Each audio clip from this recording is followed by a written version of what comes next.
Hey guys, welcome back to the channel. In this tech tutorial video, we're going to reveal to you how we can insert a PDF icon button into your Wix websites in 2026. So let us dive into this. All right, navigate to the page of your website project on Wix. I will go to the About Us page of that website here. And you'll need to access the Add Elements menu here to the left. From there, navigate to Button.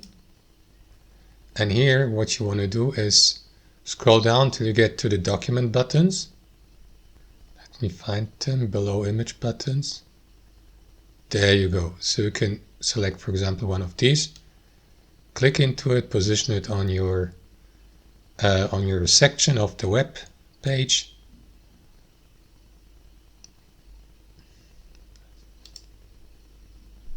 And after that, the given PDF button will be added to your website. Now you can resize it, of course. You will see the height and the width here. You can customize its settings, its design.